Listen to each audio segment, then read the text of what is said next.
Dona Daíra, eu queria que o senhor comentasse um pouquinho também. Eu sei que a gente já comentou de alguns assuntos bem complicados aqui, mas o senhor sabe como é que é, não é sempre que a gente Sim. tem um bispo, né, da nossa santa mãe Igreja Católica aqui nos acompanhando.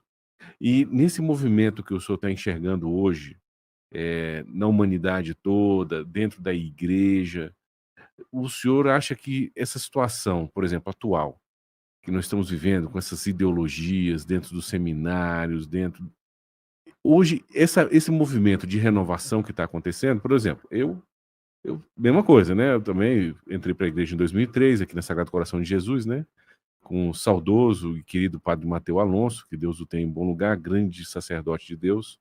E nós fomos entrando para a igreja, eu e minha esposa, no encontro de casais, fomos trabalhando ali no SEGM, com os jovens. Depois nós fomos para a missa tridentina, ficamos ali quase 10 anos. Hoje frequentamos ali os arautos do evangelho. E a gente nota que, assim, esse amor à igreja, do zelo, da liturgia, das santas, orações, dos santos, está tendo um despertar onde a gente não imaginava. Muita gente conversa conosco hoje, buscando os tesouros da igreja católica que muito tempo ficaram escondidos do grande público. O senhor nota que nesse movimento, que é uma balança, né, que está piorando de um lado e melhorando do outro, qual que é o saldo hoje que o senhor imagina? O senhor acha que essa renovação ela vai virar o jogo, ou o senhor acha que vai ter uma intervenção divina? Claro, o senhor num bate-papo, o senhor pode responder aquilo que o senhor achar mais adequado, né. O mundo vive uma crise tremenda. E aqui eu recorro a uma palavra do saudoso padre e médico João Moama, que é um maranhense que escreveu muita coisa boa, foi um padre extraordinário. E já naquela época, e há 40, 50 anos atrás, ele dizia: "Ó, o mundo está entrando numa neurose noógena", quer dizer, uma crise do espírito. E hoje nós vivemos essa crise de forma muito aprofundada. O mundo está em crise. A igreja está dentro do mundo. E a igreja é contaminada também com essa crise. A gente vive essa complexa realidade ideológica do mundo, essas divisões, essa coisa toda, e dentro da igreja não é diferente. E também muitos outros segmentos cristãos não católicos também vivem essa realidade. Isso não é de agora, Major. Isso tem 70 anos que vem sendo eh, propalado isso. A gente chama isso de revolução cultural marxista. É muito bom ter presente o pensamento de Gramsci, Antônio Gramsci. Ele nasceu em 1891, morreu em 1936, 37, italiano. Ele ingressou nessa luta marxista, coisa toda, e Mussolini o encarcerou por 10 anos. E dentro do cárcere, ele escreveu os chamados Cadernos do Cárcere. Era um sujeito muito inteligente, um teórico do socialismo, e ele disse: "Olha, a introdução do socialismo dentro do mundo não dá certo com guerra, com tanque, com nada disso. É através da cultura.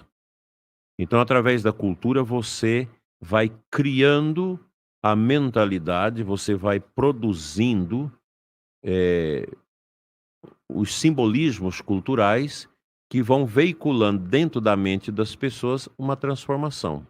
E isso está sendo feito no mundo todo, nos últimos 70 anos, muito incisivamente. E ele sugere a igreja, aí você tem uma teologia da libertação, que é fruto disso, sugere a educação, no lugar desse laboratório, Paulo Freire e Companhia sim, Limitada. também, claro, o judiciário, o Ministério Público e o sistema de cultura. Então, de forma que nesses últimos 60, 70 anos, todos esses ambientes eles foram sendo compenetrados dessa mentalidade, que é uma mentalidade sem Deus.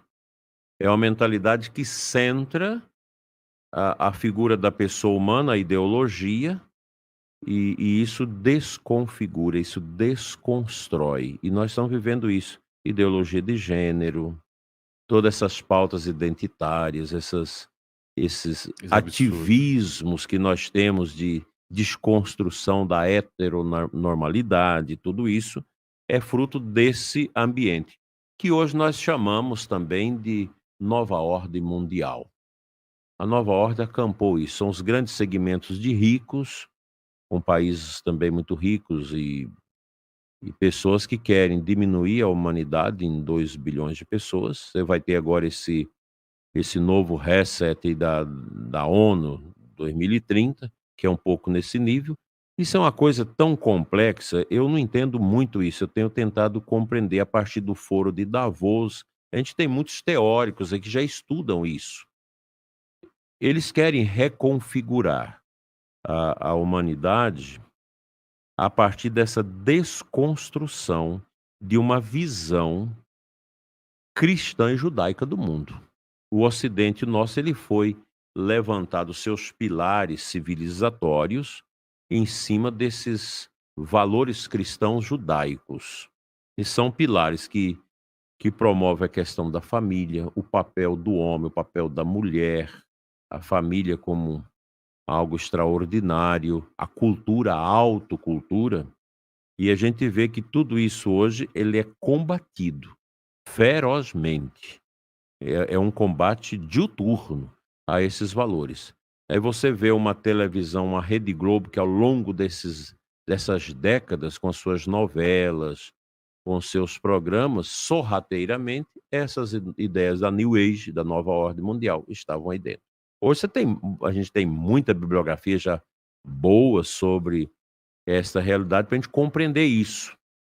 E aí você tem Que é muito complexo também. complexo, você tem toda uma escola de Frankfurt, você tem toda uma questão do Foro de São Paulo, todas essas realidades que estão conveniadas com esses matiz ideológicos que vai devastando tudo isso. Então a nossa igreja, a gente tem também uma influência de tudo isso. Mas o que eu vejo, não é uma realidade fácil de superar, eu não vejo uma superação dessas realidades em pouco tempo. Eu acho que a gente vai 30, 40, 50 anos para as novas gerações que estão vindo, elas estão sendo resistentes, aqueles que pensam, resistente a essas realidades. Você pensa, por exemplo, a Universidade Federal hoje. Tem pais que não estão sofrendo terrivelmente pagar a faculdade dos seus filhos, para não deixar o filho ir na Universidade Federal. Claro, Porque senão vai perder o filho. ele vai virar um socialista, um comunista, um inimigo dos valores familiares terrível. Então essa desconstrução, ela foi feita no silêncio. É a dinâmica do cupim, que vai comendo o esteio da casa devagarinho, noites, dias, meses, anos, até que tudo cai. Então isso foi feito assim, está sendo feito assim.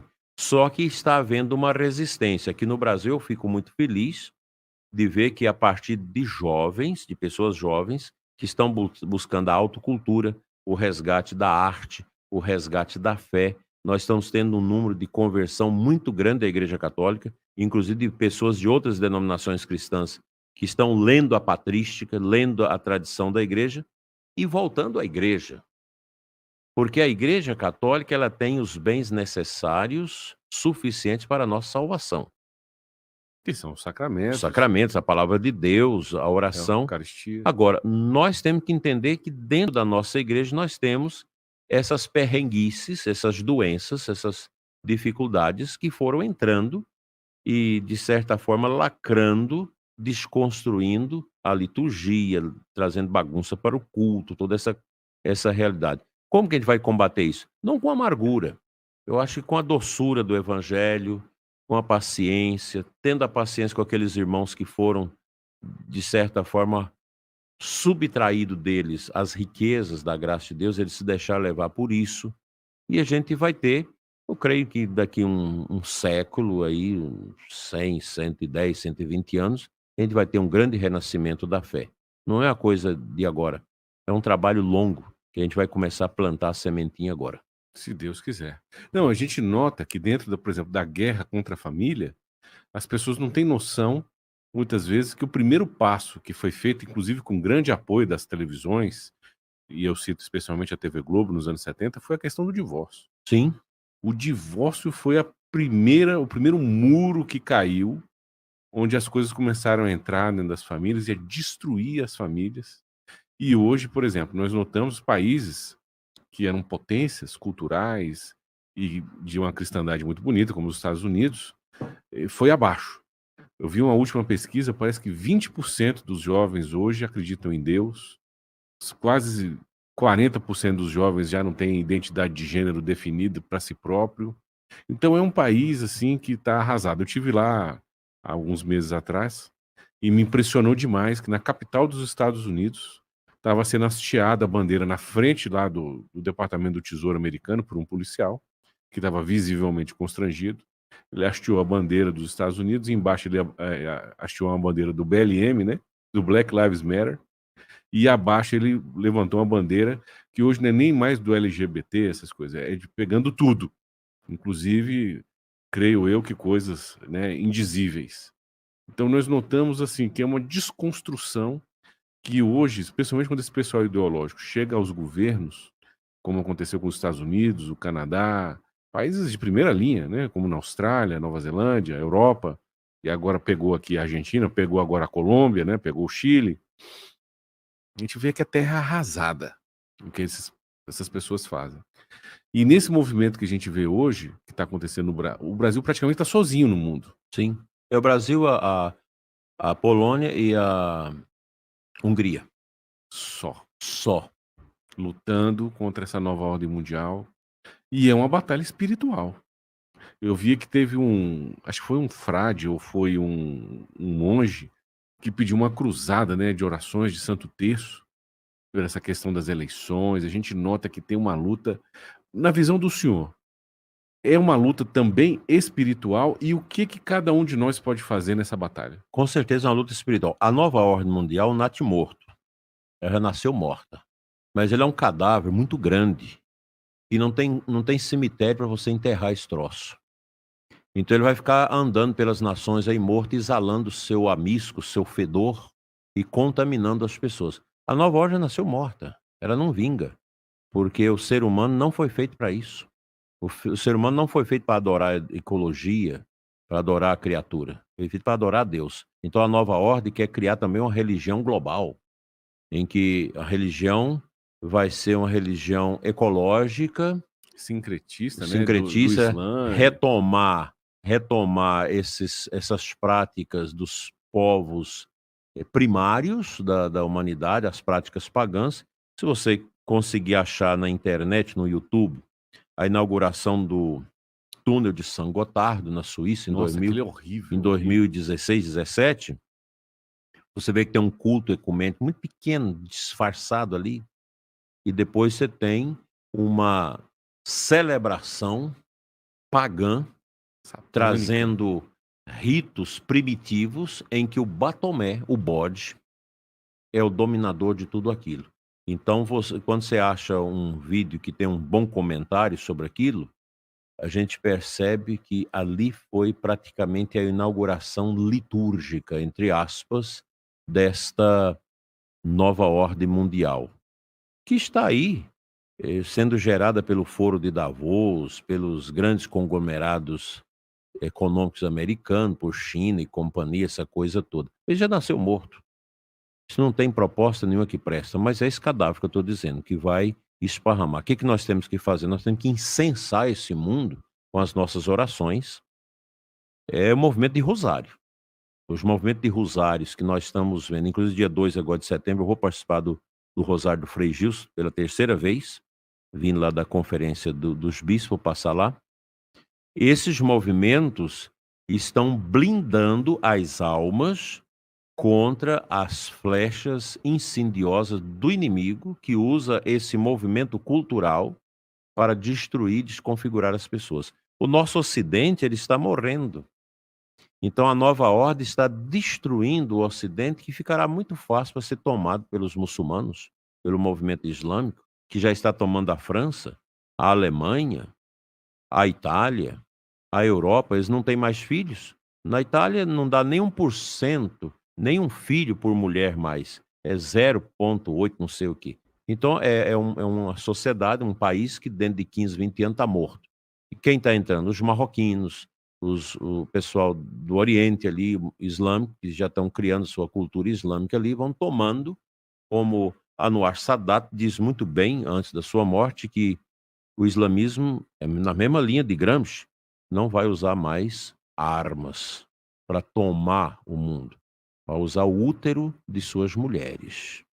É isso que Não, está e sendo eles têm feito. filhos, né, E aqui no Brasil abundantemente. você já acha assim, um enorme número de casais que não querem ter filhos, nenhum, Que é um que não quer absurdo. ter filhos. Então, porque é o feminismo, toda essa ideologia terrível que está dentro desse cômodo do cadáver da nova ordem, que desconstruiu a imagem da mulher, masculinizando a mulher, feminilizando os homens e imbecilizando os dois, como dizia o grande santo bispo de Anápolis, já falecido, Dom Manuel Pestana. Então nós temos hoje, na Itália, naquela região, você vai atender a confissão de um jovem, ele não sabe qual é a sua identidade. Os jovens não sabem. O rapaz não sabe se ele é homem, se é mulher, a mulher não sabe se é homem, se é mulher. A ideologia de gênero é tão forte na Europa que desconstruiu. Uma amiga minha de Portugal me enviou agora o print de algumas páginas de uns livros que os filhos estão estudando.